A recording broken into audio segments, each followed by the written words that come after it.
Кейінге қалған өмір. Кейінге қалған өмір деген не? Бұл ертең бастайым, понедельникте бастайым, жаңа жылда бастайым деп көп айтатын адамдардың өмірі. Это синдром отложенной жизни. Кейінге қалған өмір. Көйлек алып алады да, ертең тойда киемін деп айтады. Бірақ ол той болмауы мүмкін, ол сол көйлек келмей қалуы мүмкін, ол ысырап болуы мүмкін да. Негізі қыздар пайдаланылған дүние, пайдаланылмаған дүние алып алып, сіз бірдемені алып алып пайдаланбай қойып қоясыз ғой, кейін деп, иә. Сол ысырап. Потом сіздің бойыңыздағы пайдаланылмаған потенциал, күш қуат, энергия, ол да ысырап. Ертең ақыретте ең үлкен сұрау осы нәрседен болады екен. Когда Алла тағала саған берді, бірақ сен не өзіңе елге пайдаң жоқ, не өзіңе пайдаң жоқ, сен иемденіп алдың, жаңағыдай профессияны, бір қабілеттерді. Вот ең үлкен сұрап сол болады. Кейінге қалған өмір деген осы. То есть сен бүгін бақытты боласың, по сути, бірақ сен почему-то күнді ертеңгі болатын чуданы күтіп жүрсің. Қыздар қазір немді тауып алайын, зарядкам тұрайын деп тұр. Түсінікті ме? Бізде мынандай нәрсе бар, иә. Бізде апаларымыз, әжелеріміз, или там енелеріміз, мамаларымыз көбінесе осы кейінге қалған өмір, синдром отложенной жизнимен көп страдать етеді. Неге? Оны қайдан көруге болады? Тағы да басқа бір көрінісі. Тогда сен үйге алып келесің, иә, бір продукт алып келесің де, ертең қонақ келгенде деп тық қоясың. Бірақ ертең қонақ келген кезде анан көгеріп кетеді или қатып қалады. Яғни сен бүгін пайдалана алатын дүниеңді, бүгін істей алатын дүниеңді бүгін істеуің керек. Бүгін сенің алдыңа ырзығың бүгін келді ме, соны ал, наслаждайся, здесь и сейчас бол. Енді бұл вообще там бәр ақшаң бәрін шаша бер, бәрін дүниені құртып таста деген дүние емес. Просто кедейліктен қорқып или там бүгін өзіңнен аяп, бүгін бақытты болатын, бүгін действительно керек дүниені ертеңге откладывать ете беруге болмайды. Көбінесе осы кейінге откладывать, ертең сабақты ертең оқып аламын деп жүріп, көбінесе бірде-бір сабақ оқымайтын әйелдер бар. Курсты алып алады да. Олар ертеңнен бастап өзгерем дейді. На самом деле оның ар жағында қорқыныш тұрады да. Именно сабақ оқитын кезде олар пысықсып ремонт жасап кетеді, пысықсып уборка жасап кетеді, пысықсып сөйлеспейтін адамға звондап қалады.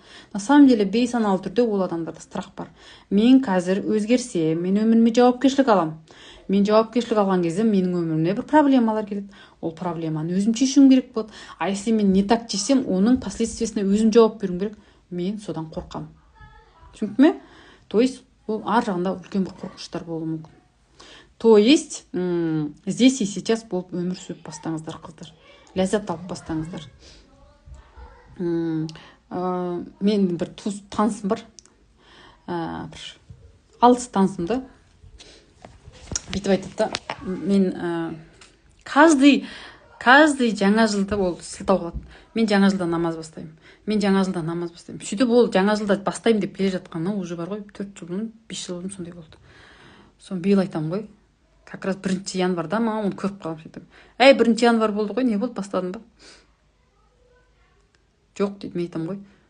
Былтыр 1 январда бастаймын дедің, ана 1 январда бастаймын дедің. Не деген 1 январ деймін да, бітпейтін. Енді келесі 1 январ тосасын ба сонда деп. 1 январдың не сиқыры бар деймін да сонда. Ол просто дата ауысты, календар ауысты. Ол сен үшін не деймін да өміріңде. Сол секілді бастауға қорқып жүрген қаншама әйелдер бар. Кейінге қалдырып өмірін. Бірақ ол өмір кейін бола ма, болмай ма, ертең бола ма, болмай ма, бір айдан кейін ол адам бола ма, болмай ма. Бұл дүниедегі сіздің срогыңыз қашан бітетінін сіз білмейсіз де. Обратный отсчет уже кетіп жатыр. Бірақ сіз жүрсіз әлі.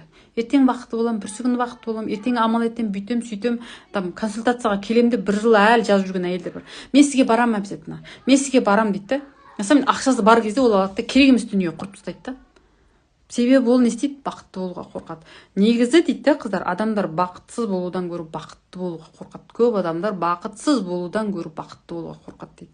Потому что бақытты өмір сүріп үйренбеген адамдар бар. То есть миында бақытты өмір сүру дегеннің қандай болатынын білмейтін адамдар бар. Потому что олар өмірі кішкентай кезінен бастап тек қана ішетін әкені көрді, жертва шешені көрді, бақытсыз әйелдің образын көріп өсті. И ол қазір қалай ол дейді? Разве что мамам сияқты емес, противоположный болып бақытты әйел болып өмір сүруге бола ма не? А что бүйтіп аялайтын, алақанда ұстайтын күйеу бар, ол реально ма не? Сондай күйеулер бар ма не? И что сондай күйеумен өмір сүруге бола ма не дейді? Мә, рахат осы елдердің күйеулері қалай сондай болады екен деп сенбейді да.